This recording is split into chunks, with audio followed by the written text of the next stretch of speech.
അംശങ്ങൾ വ്യർത്ഥമായത് നിരൂപിക്കുന്നതും എന്ത്?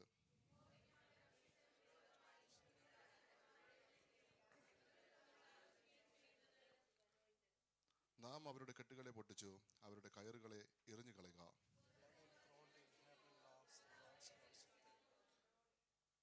അന്ന് അവർ കോപത്തോടെ അവരോട് അരുളി ചെയ്യും, ക്രോധത്തോടെ അവരെ ഭ്രമിപ്പിക്കും.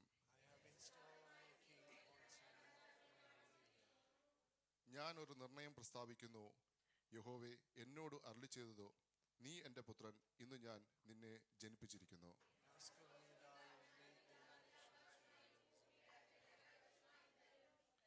ഇരുമ്പുകോൽ കൊണ്ട് നീ അവരെ തകർക്കും, കുശവന്റെ കയ്യിലെ പാത്രം പോലെ അവരെ ഉടയ്ക്കും.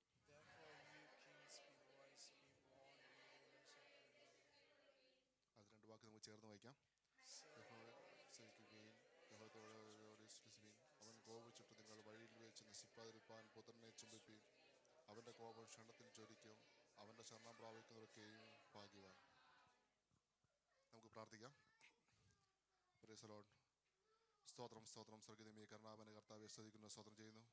ഈ പ്രഭാതത്തിൽ അപ്പാ, നിന്റെ സന്നിധിയിലേക്ക് അടിയങ്ങളെ തന്നെ ഓരോരുത്തരെയും പേരുവരായി ഏൽപ്പിച്ച് പ്രാർത്ഥിക്കുന്നു. എൻ്റെ അപ്പാ, നിന്റെ അനുഗ്രഹം ഉണ്ടായിരിക്കണം.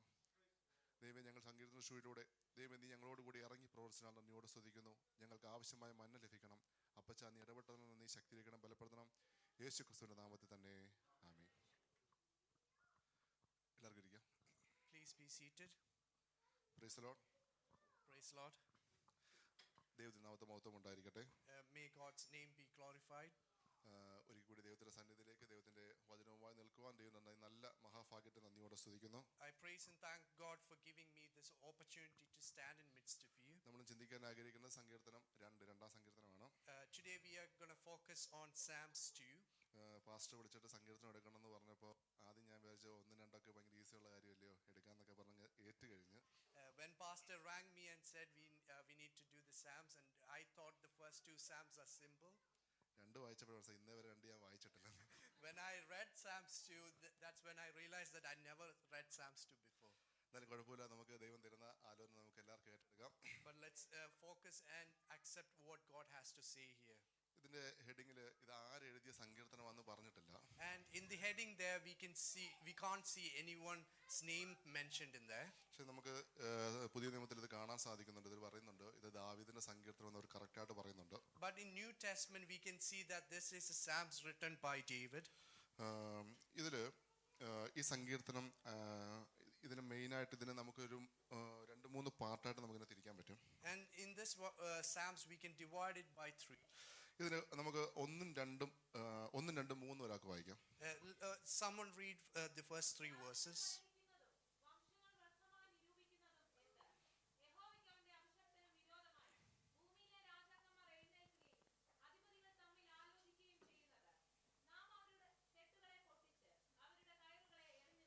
Why do the nations conspire and the peoples plot in vain?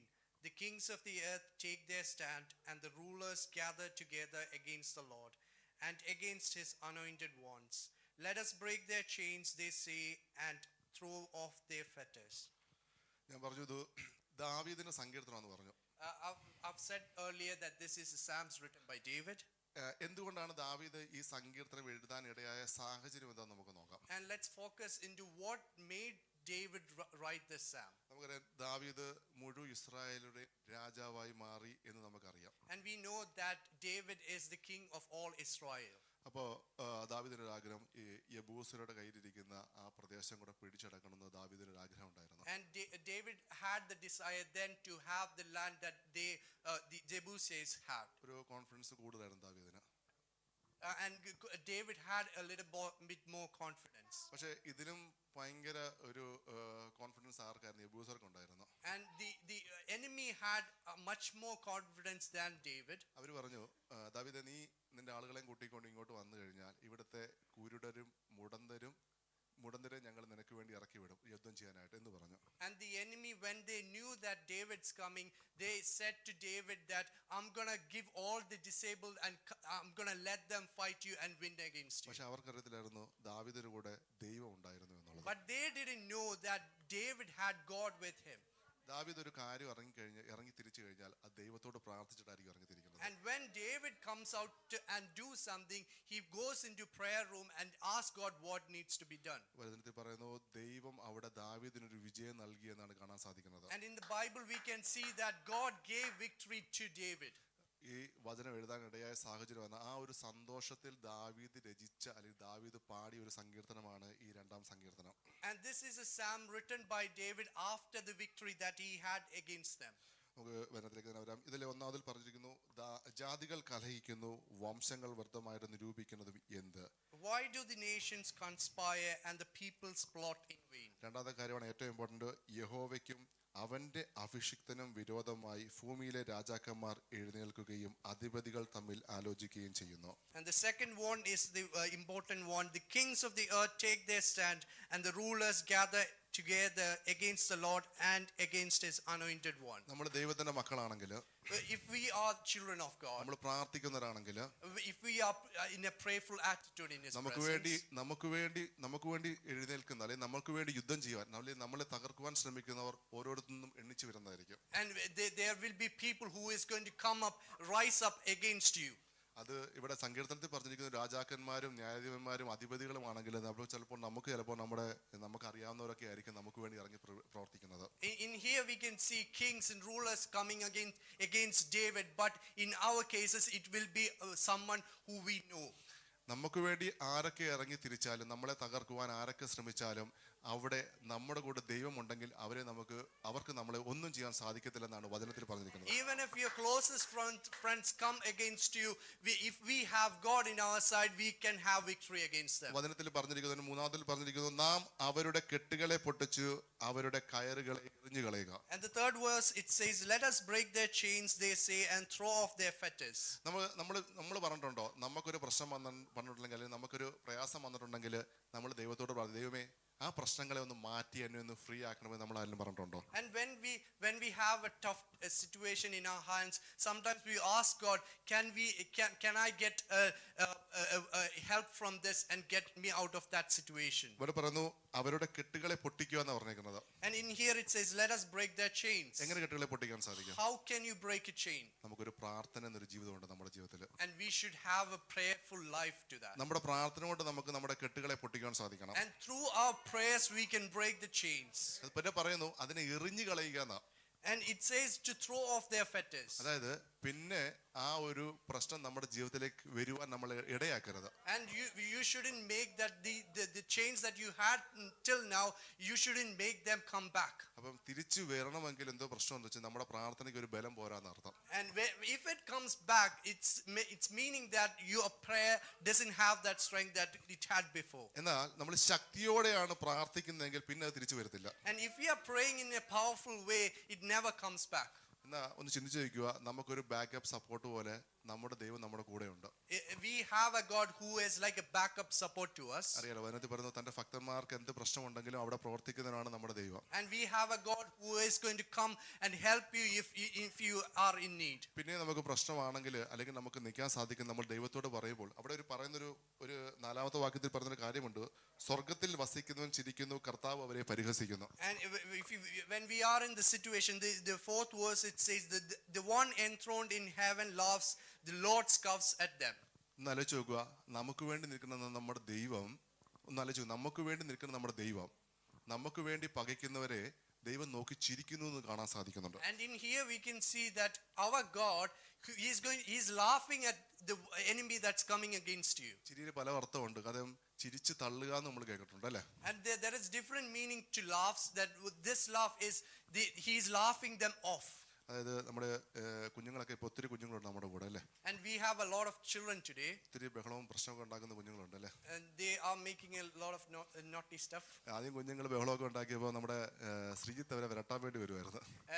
When they initially started to do naughty stuff, Srijit used to scare them off. പിന്നെ പിള്ളേർക്ക് മനസ്സിലായി വലിയ കാര്യമൊന്നുമില്ലെന്നല്ലേ. My children after some time knew that there's nothing behind that. നമ്മുടെ പിള്ളേരൊക്കെ കാണുമ്പോൾ ക്രോധത്തോടെ ആക്രോശിക്കുക, attack എന്നൊക്കെ പറയുന്നത് ശ്രീധരനെ കാണുമ്പോൾ. Now they are attacking Srijit now.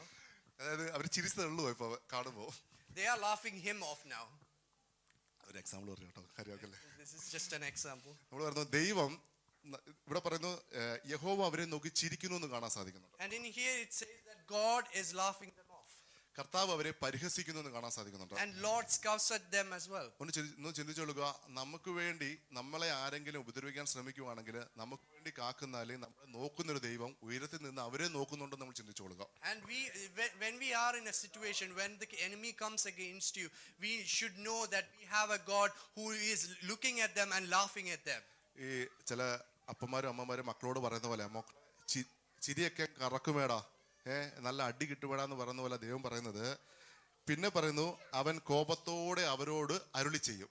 Just like the parents say to the kids when they laugh a lot that this is going to turn into a serious matter, just like that in 5th verse it says then he rebukes them in his anger. പിന്നെ ഒന്ന് tune മാറുകയാണ്. പിന്നെ പറയുന്നത് ക്രോധത്തോടെ അവരെ ഭ്രമിപ്പിക്കും. And then it turns into and terrifies them in his wrath.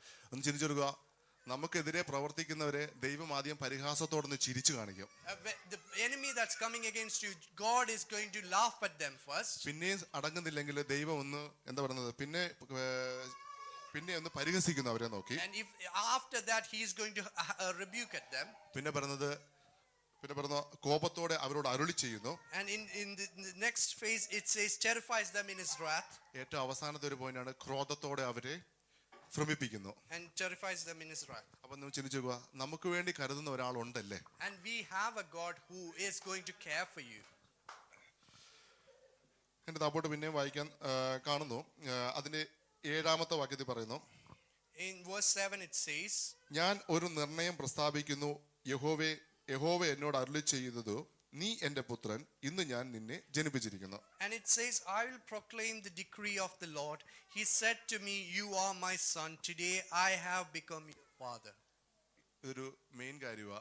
നീ എന്റെ പുത്രൻ എന്ന് ദൈവം ഇത്ര വിശ്വാസത്തോടു കൂടി പറയണമെങ്കിൽ, ഒരാളോട് പറയണമെങ്കിൽ നമുക്ക് കുറച്ച് ക്വാളിറ്റികൾ ഉണ്ടായിരിക്കണം, അല്ലേ? And if God wants to say to you that you are my son, we should have some qualities. അതായത് നമ്മൾ പറയത്തില്ലേ, നമുക്ക് വേണ്ടി നമ്മൾ എന്ത് പ്രശ്നം അല്ലെങ്കിൽ നമ്മുടെ എന്ത് പ്രശ്നത്തിനും ഇറങ്ങിത്തിരിക്കുന്ന, അല്ലെങ്കിൽ നമ്മൾ എന്ത് പ്രയാസത്തിലും ഇറങ്ങിത്തിരിക്കുന്ന, ആരെന്ത് ചോദിച്ചാലും അവരെ നോക്കി ക്രോധത്തോട് നോക്കുന്ന, അല്ലെങ്കിൽ ഇവൻ എൻ്റെ മകൻ എന്ന് പറയുന്ന ഒരാൾ നമ്മുടെ ദൈവം മാത്രമേ ഉള്ളൂ. And God is the only person in our lives who could say that you are my son when everyone is against you, when he is going to come with you and terrifies the enemy. ഇതിന്റെ 1ാമത്തെ വാക്യത്തിൽ പറഞ്ഞു, ജാതികൾ കലഹിക്കുന്നു, വംശങ്ങൾ വ്യർത്ഥമായിട്ട് നിരൂപിക്കുന്നതും എന്തോ. And the first verse it says, why do the nations conspire and the peoples plot in vain? അതായത് ആദ്യം പറഞ്ഞു ജാതികളും മറ്റുള്ളവരും ഒക്കെ നമുക്കെതിരായിട്ട് തിരിയുന്നു, ഞാൻ ആദ്യം പറഞ്ഞായിരുന്നല്ലോ. And the first time I said that the nations and the people are coming against us. പക്ഷെ ഇതിന്റെ 7 പറയുന്നു, നീ എന്റെ പുത്രൻ, നീ എന്റെ മകനാണെങ്കിൽ. And in verse 7 it says, you are my son, and if you are my son. അങ്ങനെയാണെങ്കിൽ 8ാമത്തെ വാക്യത്തിൽ പറഞ്ഞു, ഞാൻ നിനക്ക് ജാതികളെ അവകാശമായും ഭൂമിയുടെ അറ്റങ്ങളെ കൈവശമായും തരും. And in verse 8 it says, if you are my son, I will make the nations your inheritance, the ends of the earth your possession. ആദ്യം എതിരായിട്ട് പോയവരെയൊക്കെ ദൈവം അവകാശമായിട്ട് തരുന്ന നമുക്ക് 8ാമത്തിൽ കാണാൻ സാധിക്കുന്നത്. And the nations who conspired in verse 1 is going to give it to you as an inheritance for you. നമ്മൾ ചിന്തിക്കാൻ പറ്റാത്ത കാര്യങ്ങൾ തരുവാന്നതിന് ഉദ്ദേശിച്ചാണ് പറഞ്ഞത്, ഞാൻ ഭൂമിയുടെ അറ്റങ്ങളെ കൈവശമായും തരുന്നു പറഞ്ഞേക്കുന്നത്. And it says that the ends of the earth will be your possession. നമ്മളെല്ലാവരും വെളിയിൽ കളിക്കാറിങ്ങത്, നമ്മൾ ആ വെളിയിലത്തെ ഗ്രൗണ്ട് കണ്ടപ്പോൾ നമ്മൾ ചിന്തിച്ച് ഇതുപോലെ നാട്ടിൽ കുറച്ച് വസ്തു കിട്ടിയായിരുന്നെങ്കിൽ കൊള്ളായിരുന്നല്ലേ. When we played in the ground, we thought that if we had that much plot in India. എന്നാൽ നമ്മുടെ ദൈവത്തിന്റെ മക്കളാണെങ്കിൽ ഇതല്ല, ഇതിന്റെ അപ്പുറം ദൈവം നമുക്ക് തരുന്ന പറഞ്ഞത്. If you are God's children, God is going to give bless more than that. എന്നിട്ട് ഇതിന്റെ താപ്പോട്ട് 10, 11, 12 ഓർക്ക് വായിക്കാമോ? Someone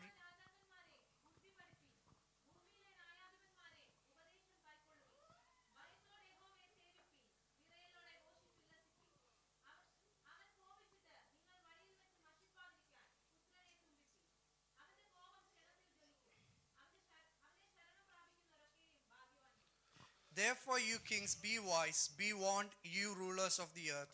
Serve the Lord with fear and rejoice with trembling. Kiss the Son, lest he be angry and you be destroyed in your way, for his wrath can flare up in a moment. Blessed are all who take refuge in him.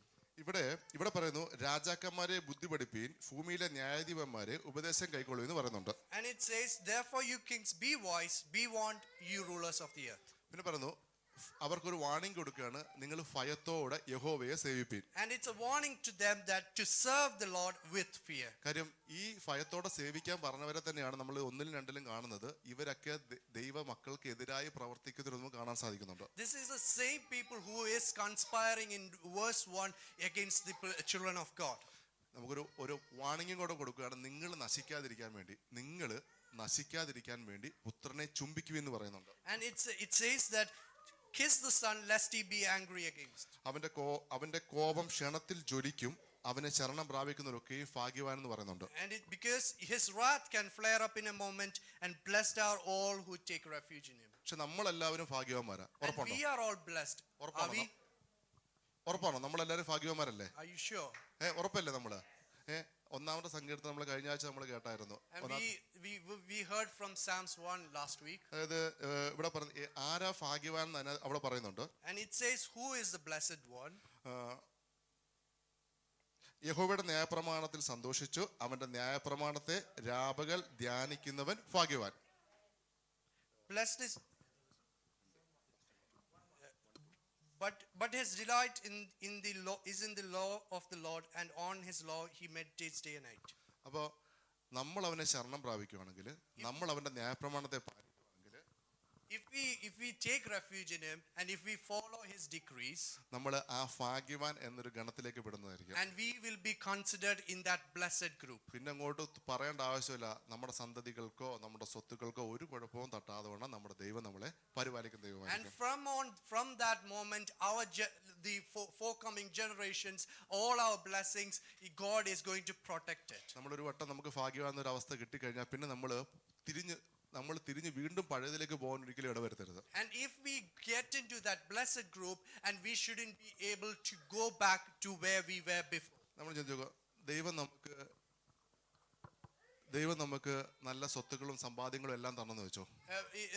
Let's just assume that God has given us all the blessings in the world. നമുക്ക് നല്ലൊരു ഭവനം തന്നിരിക്കുന്നു. God has given us a good home. നമ്മളിപ്പോ പറയാം, നമ്മുടെ ആഷിംഗ്ടൺ, ക്രാംലിൻ, നമ്മളെല്ലാം അവിടെ നിന്നൊക്കെ വന്നവരല്ലേ.